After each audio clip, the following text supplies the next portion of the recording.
Each year, Microsoft Research hosts hundreds of influential speakers from around the world, including leading scientists, renowned experts in technology, book authors, and leading academics, and makes videos of these lectures freely available.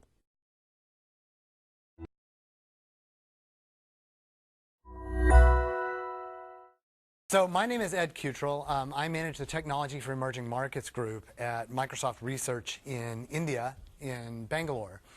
And what I wanted to do today was to talk a little bit about the ways in which computing and research are sort of working toward issues in global development, and in particular imagining the ways in which we can design for constraint and resource constraints of various sorts. And I'll talk to you a little bit about what that means. But the idea is to sort of start looking at maybe not the people that are living in Silicon Valley and in Seattle and in Boston and in London, but trying to look at actually the rest of most of where people live. And the ways in which technology can be used effectively to improve the quality of life in different ways. So just a little story about where I'm based. This is Microsoft Research in India. And there's a lot of traditional computing kinds of research on this list here. But in particular, I want to call your attention to this one here, which is the most important one because it's the biggest. This is the Technology for Emerging Markets group, and this is the group that I work with. And the basic idea behind the group, and this is just to give you some orientation about what we're going to be talking about today, is to try to understand the different people that use technology in developing communities. What do they want? What do they need? What are their desires and aspirations? Then to take that understanding and design systems that can effectively work with them and that contribute to socioeconomic development. And then finally, to collaborate with development organizations, with government, with Microsoft, with academics, with all kinds of folks to scale the stuff that works. We are very multidisciplinary, and a lot of what we want to do and what's really interesting about work in this space is that it really takes advances in understanding and research from lots of different perspectives to make it work effectively. And you'll see some of that in the talks that we're going to hear today. So without much further ado, what I want to do is introduce the three speakers that we have today. We have Andrew Cross. He's a research program manager at Microsoft Research in India. Then we have Aditya Swarseth. He's a professor at IIT Delhi. And then finally, Elizabeth Belling, who is a professor at University of California in San Diego. Santa Barbara. It's SB, not SD. Damn it. Okay. And so these three folks actually are taking a little bit different perspectives on the way in which they've approached some of these problems in technology for resource constraint and really looking at how IT can be used for socioeconomic development. So, Andrew? Sure. Thanks, Ed. I have to switch the slides. Yeah. There you go. Cool. Oh, and I should say, probably what we're going to do is have each person talk for about 20 minutes, and then we'll spend the last half hour or so just chatting a little bit. And so you can ask questions at that point to any of the individual speakers, or if you just got something that's burning in your eyes that you just really want to talk about. So. Great. Thanks, Ed. So as he said, I'm Andrew. I'm in the Technology for Emerging Markets group in India. And this talk will be a little bit of a departure, I think, from some of the other talks in its technical nature or lack thereof. But I hopefully will kind of argue that the kind of work that we do is still very intellectually stimulating and interesting, and the problems require lots of creativity and on-the-ground understanding. And I think that actually computer scientists and engineers are uniquely positioned to look at these problems because of how we approach problem solving and breaking down the problems. So I'll kind of talk about some of our methods and two projects in particular as we go through. So kind of how we do our work, generally, this is just how we start a general approach to the problem. This is some of our group visiting a local site. Generally, we go through NGOs or government or other people on the ground because they know the problem space much better than we will at the beginning, at least. We're the technology experts, and they're sort of the domain experts. And again, what's interesting about this field is that you're not designing for yourself at all. In fact, you're designing for a population that's extremely different than you. And a lot of times when you're thinking about innovating in different ways, you're sort of designing for yourself. What would I like? But in a lot of ways, this population is very different. Not many of us grew up on $1 a day, perhaps, or speak a language that doesn't have an alphabet, or are less than literate. So, spending a lot of time in the field is kind of how we understand the population, our market research in a way. And so oftentimes we'll spend a lot of time there. Some of our group members spend extended time in the field and sort of bring these problems back to kind of the research lab, a little more different environment where we maybe prototype ideas, think about different ways that we can address the problems that we've come up with through our field research. And then, of course, we take those back out into the field and do some prototypes with our partners in the field. We do some research experiments. And in the best case of scenarios, when things are going well, we kind of scale those out once we've done some initial success. So throughout this process that we're kind of, and I should say, as Ed showed the different people in our group, this is more than just computer science and engineers. We have ethnographers, sociologists, linguists that are all kind of working together in a very interdisciplinary way to understand these problems from different perspectives and come up with some ideally innovative solutions.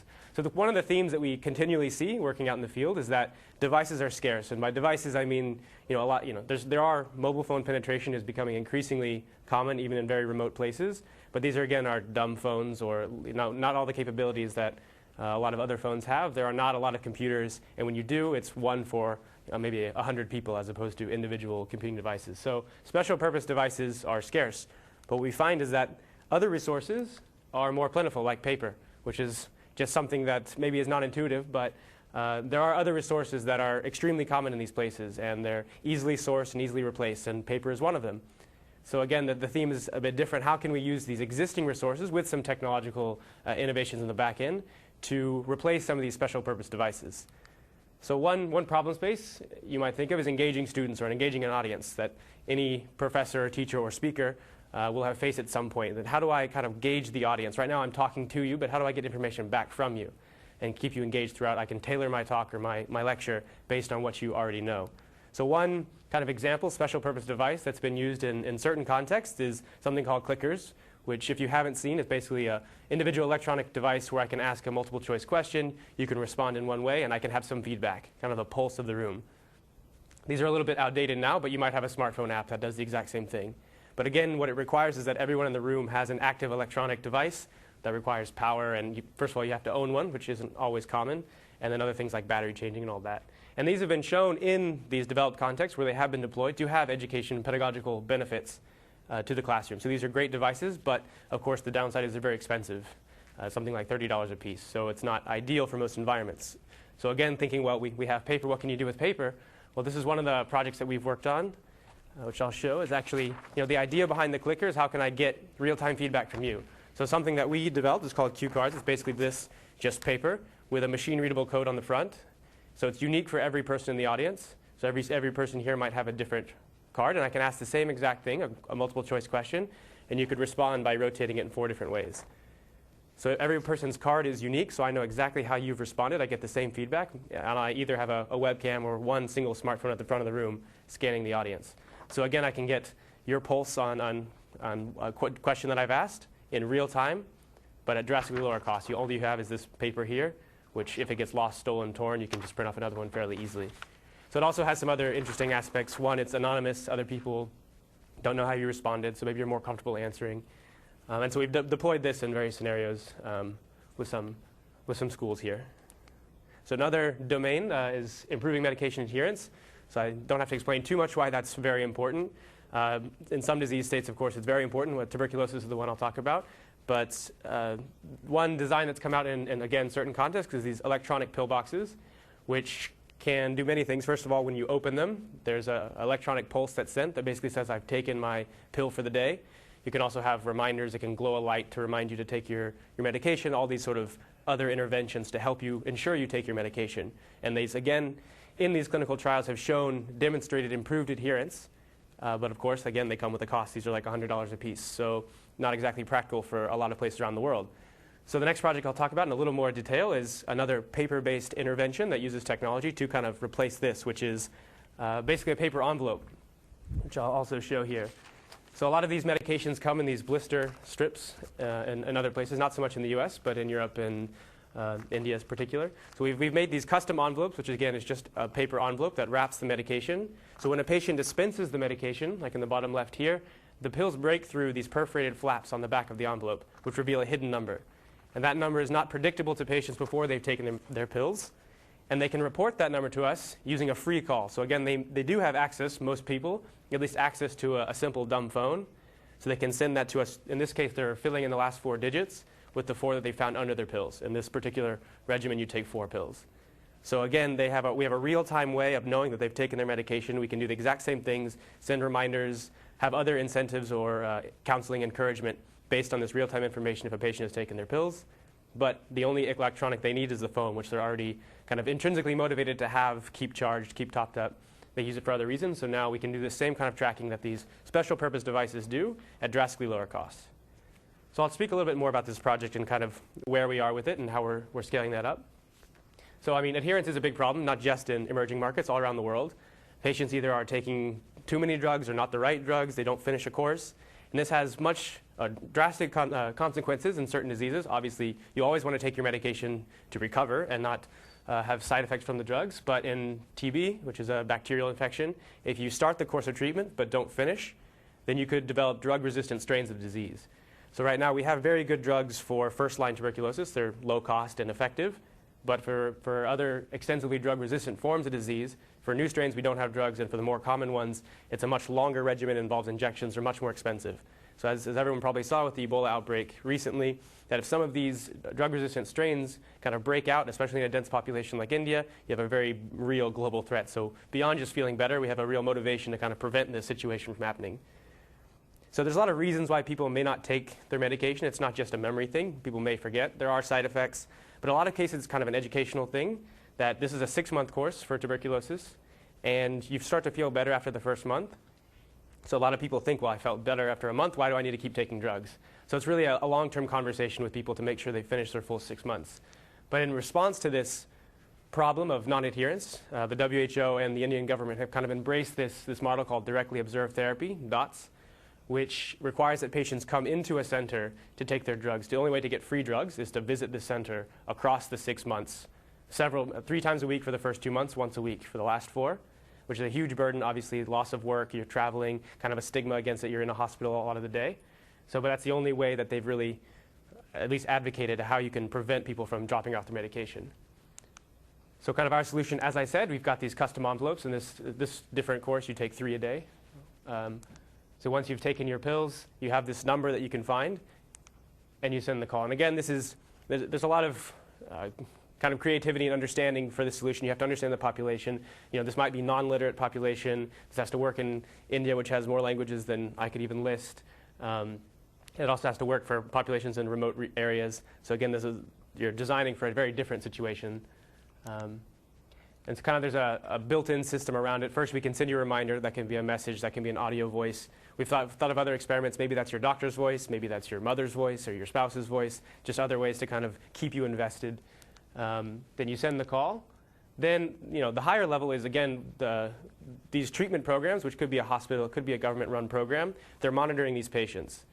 So now they know on a daily basis how many of their patients have taken their drugs and who hasn't. So they can kind of differentially manage different patients. If you're perfectly adherent every day taking your drugs, then we don't really need to be so involved in your treatment. But if someone starts to drop off, then we can be alerted in real time and get people on the ground to do more counseling. They can visit, do what it takes to kind of get you back on. So that's how they get a message at the end of the day. These are how many patients haven't taken. So again, at a higher scale, when you start to, that's 10 patients. When you start to think about an entire state, an entire district, you have a much better analytics about patients. Again, paper is very common, so the current state of the art is just to kind of tick a mark every time a patient takes a drug, and obviously that's subject to bad data. You don't really know what's happening, so maybe somebody's just checking everything or everything is unreliable. So this is a more transparent way. So just where we are with this project in particular, we're now scaling up. We've got trials in at least sites in different places in India, both urban and rural settings. Of course, it involves a huge host of collaborators. We've got A lot of government actors there. We've started to get some traction with them. Some NGOs on the ground, which are really kind of our, the real change happens from the people on the ground that are interacting with patients on a daily basis. The technology in this case is just giving them more information to better manage their patients.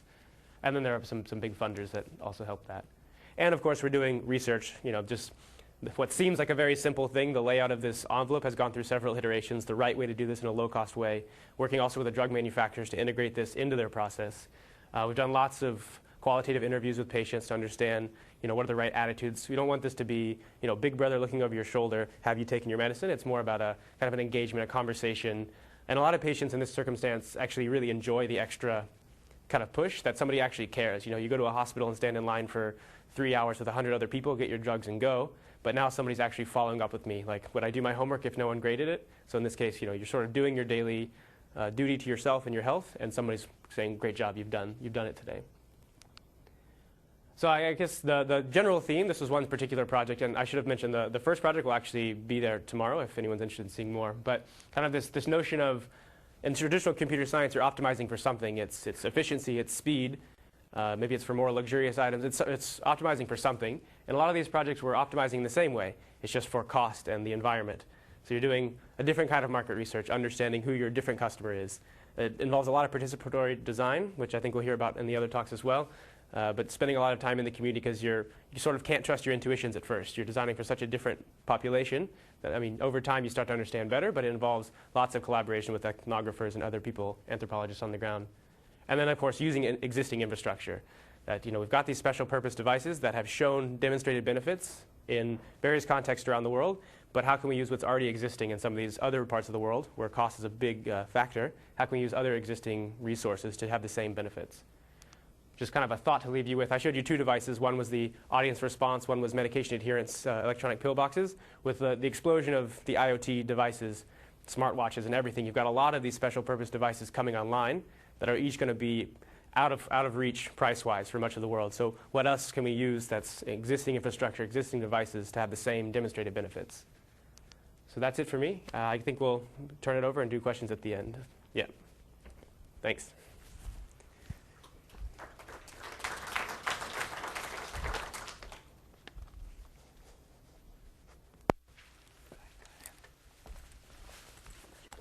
Oh, yeah, very important.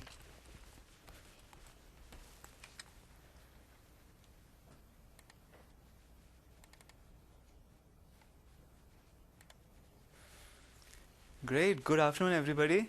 Thanks for being here. And thanks to Ed and the MSR team for having me.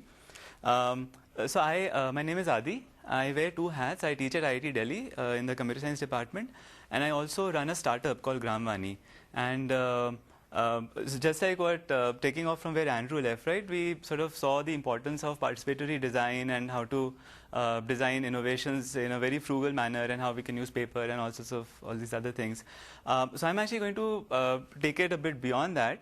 I won't talk so much about participatory design, but more about my experience with Gramvani in what it takes to scale up a particular innovation.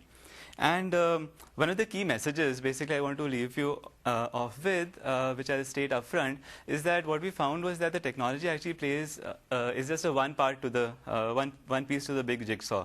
There's many other things we need to get right to actually build systems which are scalable and which can actually bring about scalable social impact. I'll go ahead, and it's actually work. Let me acknowledge, I won't read out the names, but it's a whole army of people from Gramvani, from IIT, and tons of other collaborators with whom we've been working over the last 3 years in building this system. The bulk of the work that we've been doing is around this field called community media. And what it basically means is that how do you design media or information sharing systems for communities? And typically we are talking about geographically localized communities. So how do you empower people to create content, to share information and knowledge with each other? And given the context we're operating in, which is that these systems sort of need to be low cost and affordable, there's also literacy challenges that we need to figure out. And bulk of these areas don't have very good internet connectivity, or people are not really capable of using the internet. So there's a whole bunch of very interesting mechanisms that have come up. So community radio, for example, is used in a big way. which is like a low-power FM radio station, where the idea is that people come to the radio station and create content locally. So it's about local content creation and consumption, which makes the whole information very contextual. Several other very interesting organizations have been working with community video, where they hold these kind of public video screenings. So they train people from the villages in creating videos about local things, local issues, could be on corruption, could be on other awareness-oriented topics. And these are then screened publicly in physical gatherings of people. And then there's wall newspapers, where again, people are trained, women are trained as journalists, and these wall newspapers are distributed, put up on walls. So very, very interesting ways. And the main theory of change over here essentially is that once you empower this community, then one thing it does is that because the content they're creating is very local, very contextual, it becomes much easily understandable by the people. So, so that is hopefully going to bring about very effective behavior change. So rather than creating some mass media messages and sort of pushing them down people's throat, over here you're actually creating a discussion about the topic. And the idea is that once you get people to discuss these things, they'll understand it much better, they'll get a much broader perspective about these things. Similarly, once you do have these kind of open media platforms in local communities, it can lead to a lot of empowerment, because people are now, if it's actually women talking about it on the mic, you can imagine how much of a feeling of empowerment is actually going to bring, how much confidence is going to inspire. It's also very interesting in terms of governance and accountability, where if you're talking about problems on an open platform, then you're essentially holding service providers accountable, which could be local governments you're talking to. And we've seen example after example of how it's actually improved things. So the media platform can actually become a change agent. And lastly, it also serves a big role for community building, because this is like a local platform now that people have. There's cultural programs that are being aired, that are being broadcast, local youth events that are being covered. So it really helps bring the community together. So where do we come in? Well, we started seeing that there are all these fantastic initiatives around community radio and video, but there are several challenges. With the community video, for example, it's not really scalable. You need to organize all these physical gatherings and things.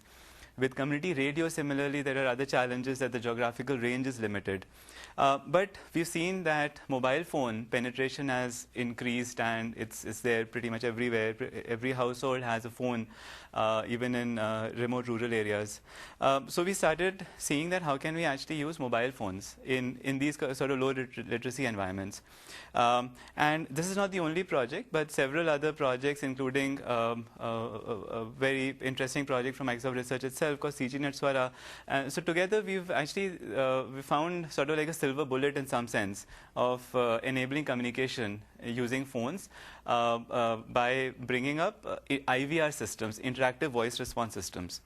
So IVR systems are what you typically get in a call center, right? When you call and you get these automated prompts saying press 1 for this, press 2 for this, and so on. So we've actually innovated on top of that people can call and they can record messages, right? So they can record voice messages, or they can listen to messages left by other people, right? So it can become actually like a discussion forum, that somebody calls and they record a question.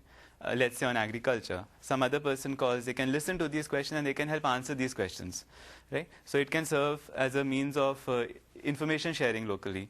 Similarly, it can be used for news, it can be used for putting up problems that people are facing in government schemes, lots of different variations.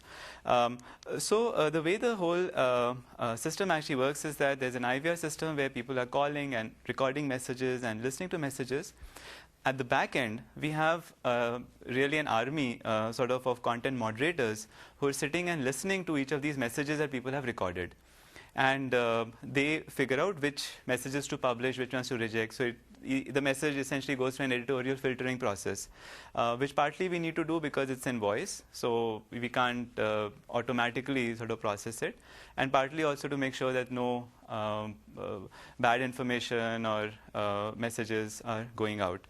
And the good thing is that we are then able to tag and categorize these messages, and which then serves as a way of building up very interesting insights on community perceptions. So, when people are talking about, let's say, social issues that you're interested about, early marriage or domestic violence, through this mechanism, you're actually getting a lot of user-generated content, very much like on internet social media like Twitter or Facebook. And you can figure out, therefore, what do people believe in, what are their perceptions, and you can use that strategically to design interventions. So that's also part of our business model actually at Gramvani, that we run these sort of campaigns in a sponsored manner.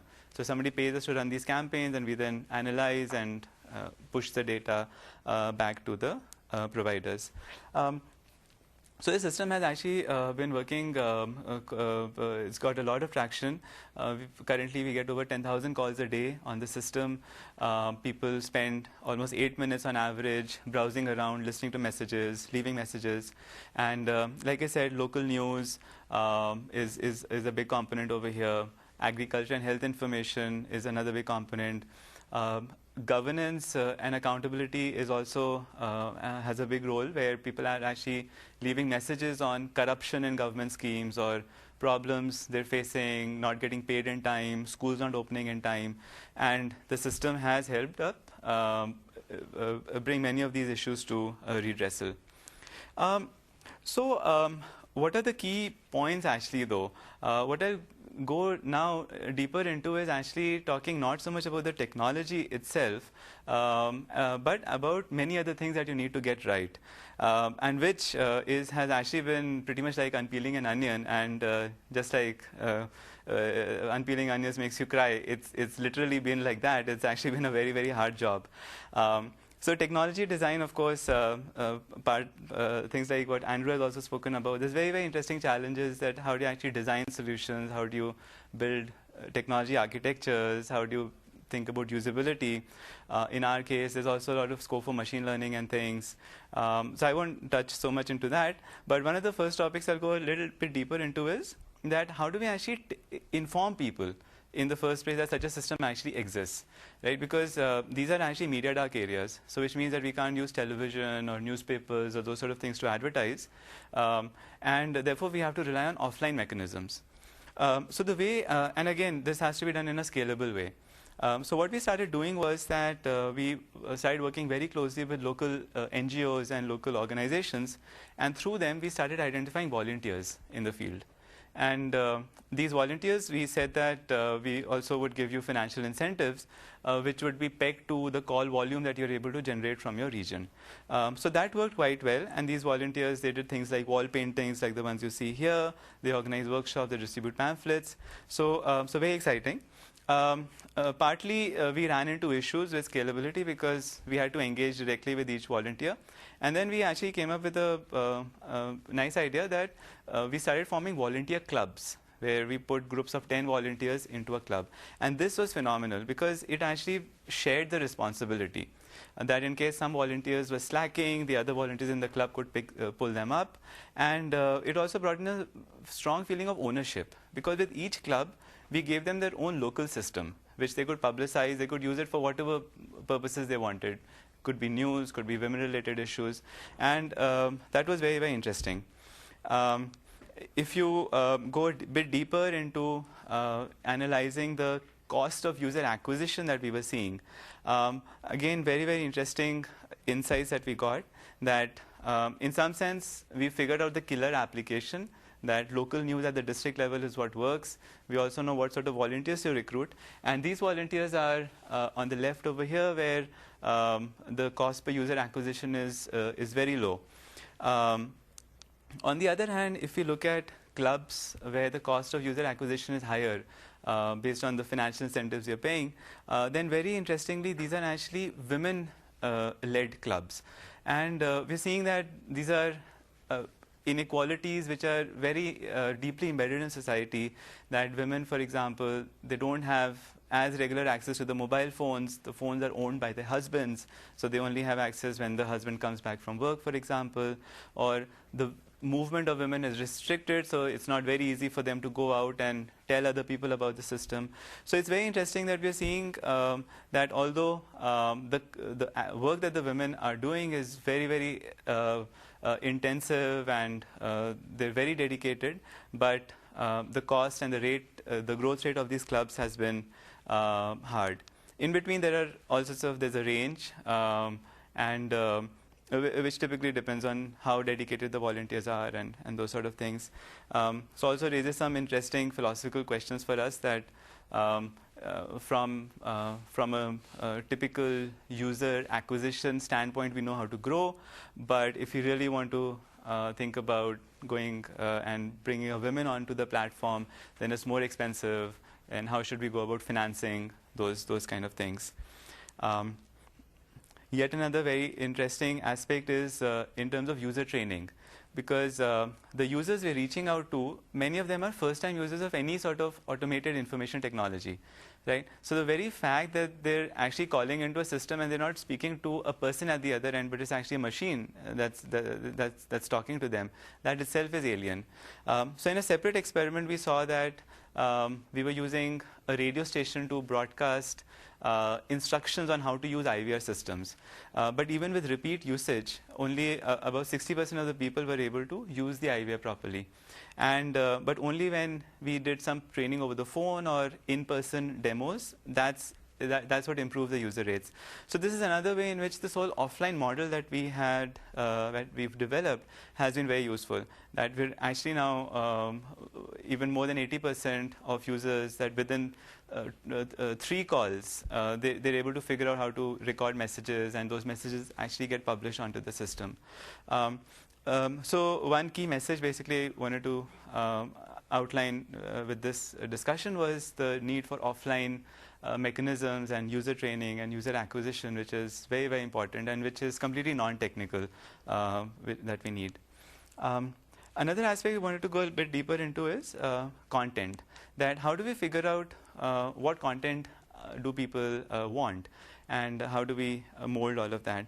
So about a year and a half back, we basically surveyed people that what do you think mobile money means to you? Most of the people said that it's about social issues. So they were attaching a very social development sort of character to it. Fewer people said that it's about livelihood, right? But when we asked them that what is it that you want to hear on mobile money, then it was just the opposite. That they actually wanted more utilitarian sort of information about jobs, about employment, about government schemes that they can avail. So the challenge for us was that the content on the system is completely user-generated. So how do we change all of it? How do we get about getting more of the livelihood content or content that people actually want? So again, it took us some time to sort of confront the idea that we are not just a technology company, but we're actually a media company at the end of the day, because we're moderating messages and doing all these things. So we gradually started expanding our content team, and we started creating many interesting in-house programs and discussions. So these are actually straightforward translations from Hindi, so they might seem a bit odd. The Hindi equivalent of these programs, like Straight from the Heart and stuff, sounds more interesting. But we started soliciting content from people about their travel experiences, about their day-to-day life, from women, from merchants, from farmers. And that gradually helped change the overall character of the system, that people started publishing and listening more to entertainment-related content rather than just grievances, which is then important because it helps draw more people to the system. The second aspect that we also did was that through our whole volunteer network, we were able to start soliciting news and even programming around women. So this, all of this really helped make the system more broad-based than just being addressed around social issues, and that helps in turn in terms of more user retention, a more attractive system to onboard users. So I briefly mentioned earlier that getting people to talk about their own experiences, that's actually very helpful for other users on the system because they're able to relate to the information because it's more contextual.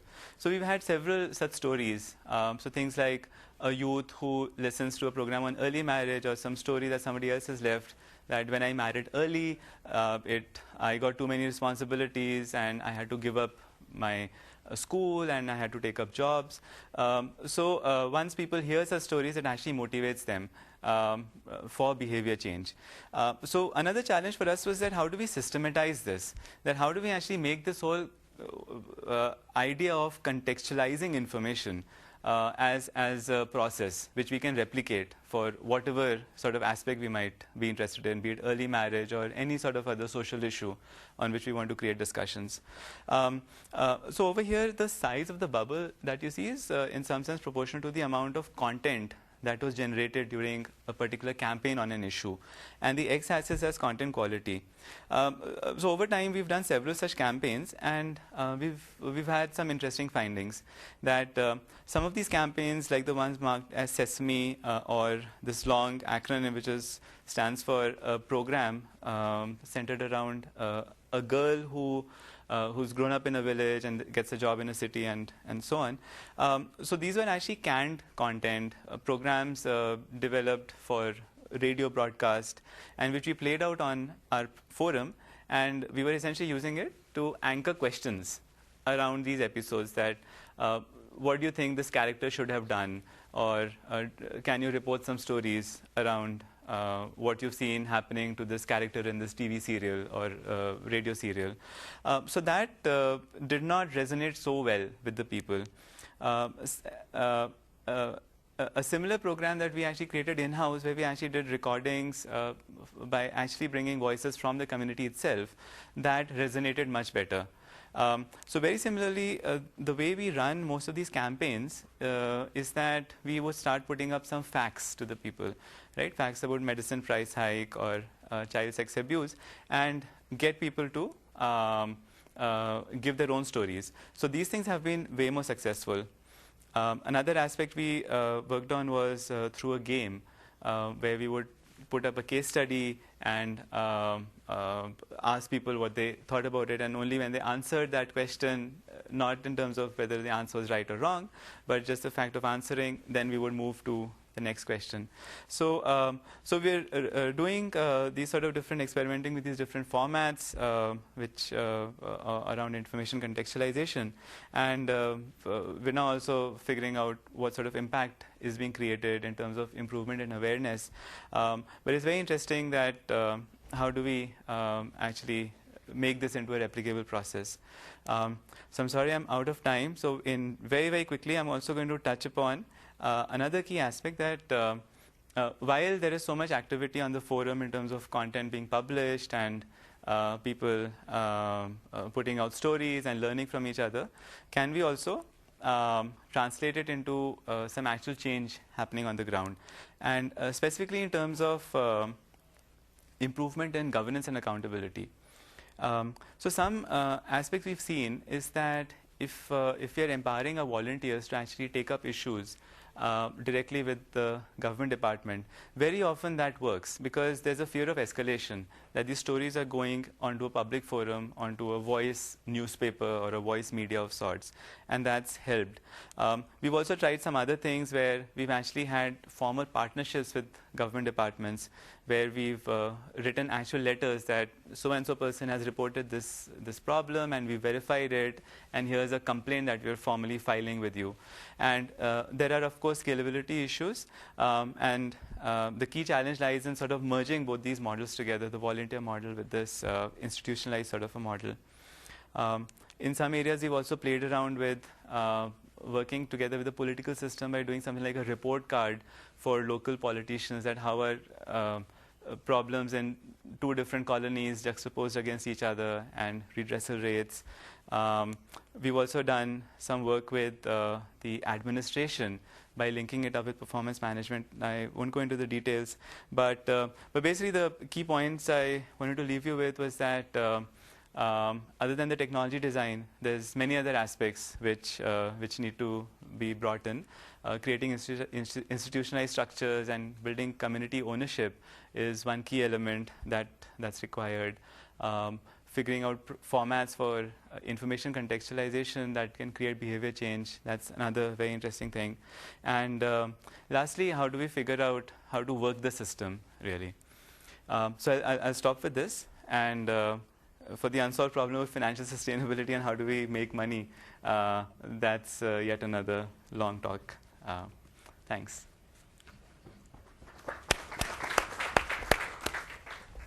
So we've got some time for some questions. Hopefully some of you guys have.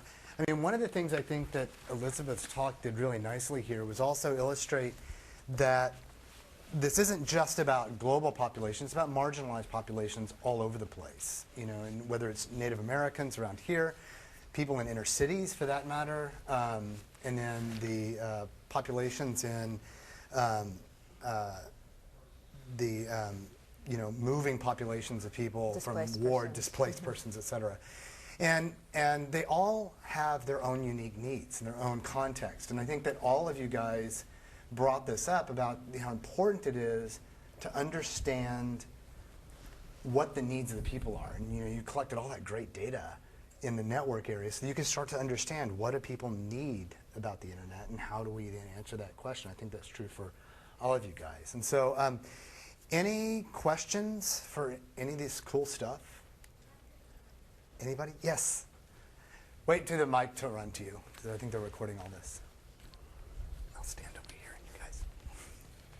Thank you for very inspiring talks. I wanted to ask you about, especially the first two speakers, perhaps, but also for Elizabeth. I guess the question is the gap between the computing haves and have-nots in some sense permanent? Is this something where you see it converging?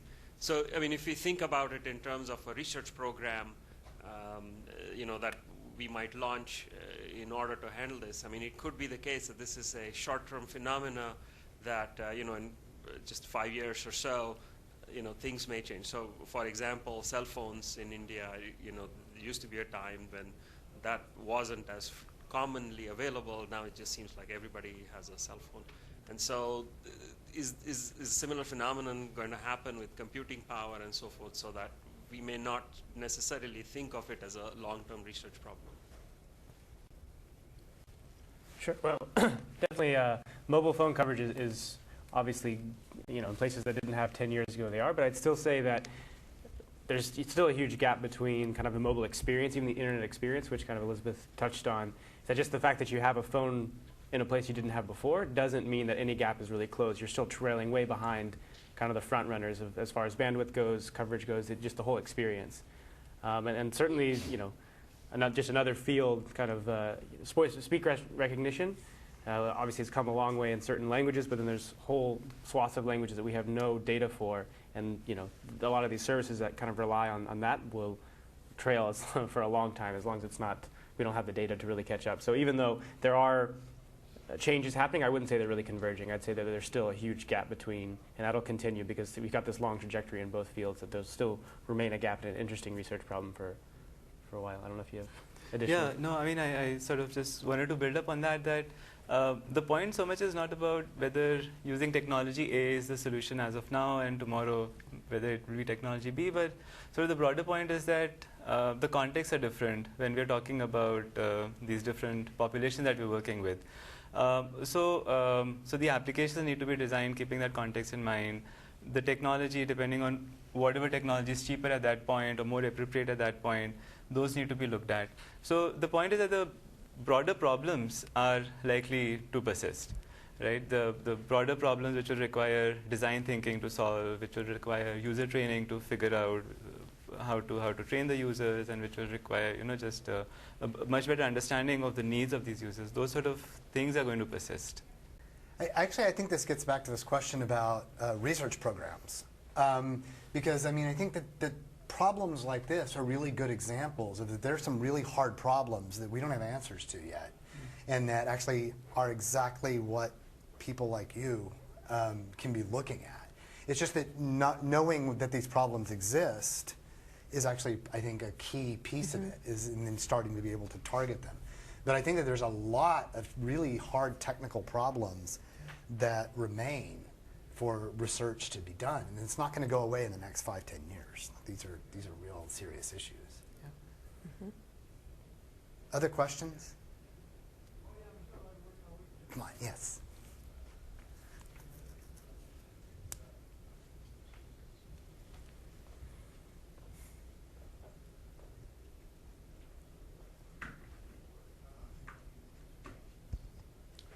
So I'm Yin Kai Wang from University of Washington. I think it's kind of interesting to see these talks and very interesting projects. Thanks a lot for the presentations. I think people's information needs really depends on their income level, where they're living. But it's kind of interesting to see what are the priorities for people's information needs. I think at those locations with very poor availability of the technologies, you can probably look at what are the top needs of people for the information, versus in a very developed world, you see even several years old kid playing with the internet all the time. And I think from that kind of usage, it's very hard to see what is important, what's not important. I think that may be a very interesting technology research about what is the priority of people's information needs depending on their income level and their social status, etc. And I think another interesting, as a researcher, I would like to see, there a very popular discussion on the smart cities and the smart communities. I think what you people have been doing could be a very beginning point for that kind of research work, or maybe that kind of projects.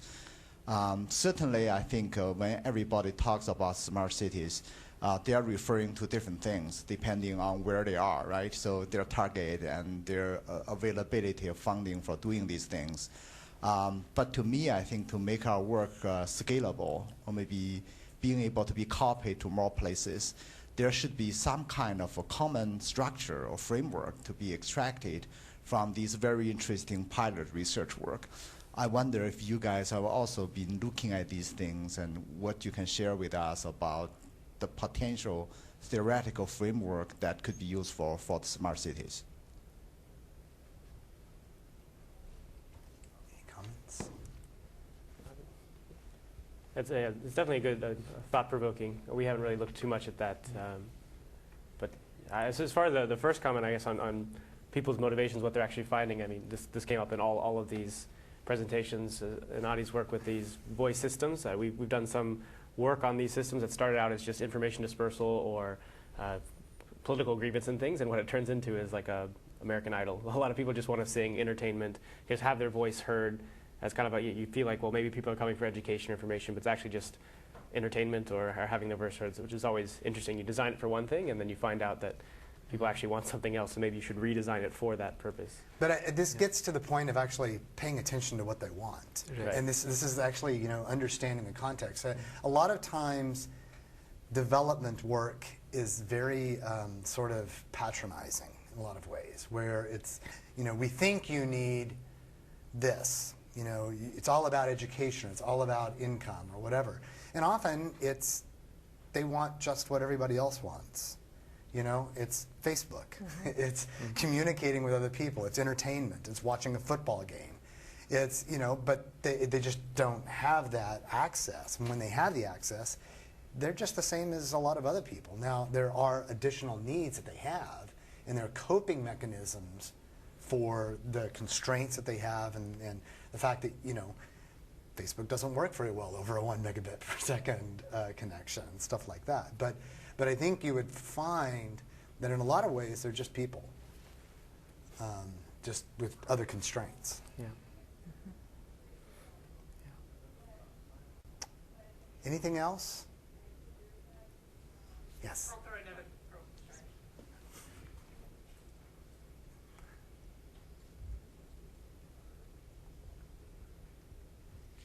All right, so in the general CS education domain, we've seen a large push towards, can we get everybody to code, sort of a approach to things. And I realize a lot of these people are not going to just suddenly discover how to code overnight. But I'm wondering if there's been any movement towards trying to create devices or technologies that are possible to teach to these sorts of groups so that they can design their own stuff, so to speak. I'm trying to envision helping my sister put together her network for her house long distance. I can tell you this is not easy, even with someone with a college education. And I wonder how much there's actually been work in, like, how do I just create a network ad hoc really easy for a bunch of people? I don't even know if that's researched.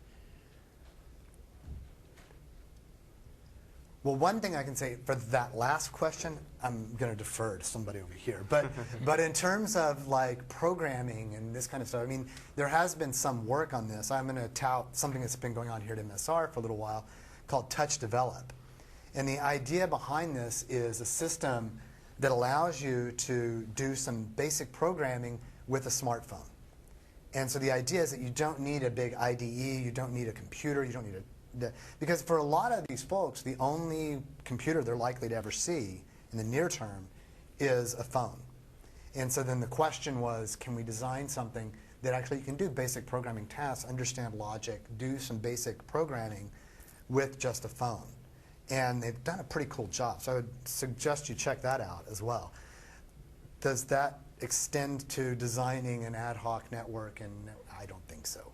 But well, I mean, the software side is a little different, but I think you oftentimes see in these communities just people learning things you wouldn't think. You know, the entire ecosystems spring up of people learning how, like mobile phones, how to repair mobile phones, how to cobble one together from 5 different broken phones. You know, these are not college-educated people, but just there's a need for someone to fix the phone, so they find a way to fix the phone. There's a need to kind of get the network running again. So a lot of innovative and creative ways to keep these devices and systems running when they often break. I don't know, creating one from scratch, but there's a whole market for that kind of talent which comes up. But it is an interesting question. Is there a research thing there? And I think that a lot of this is harder than it needs to be. Yeah. And so then there's, can we make it easier? Anything else? We're almost out of time, but maybe everybody wants to bolt to get the early coffee. Anything else? Any last comments from you guys? No, all right. Thank you for attending. Yeah. Thank you so hope much. You're inspired to go into this area. Exactly. I think as much as anything that I wanted to sort of get this in front of some folks as well. I think one thing that's important that is harder, I think, in this domain than in a lot of domains is as Andrew and Adi mentioned, and Elizabeth as well, is that this is often a very multidisciplinary endeavor. And doing that in academia can be hard.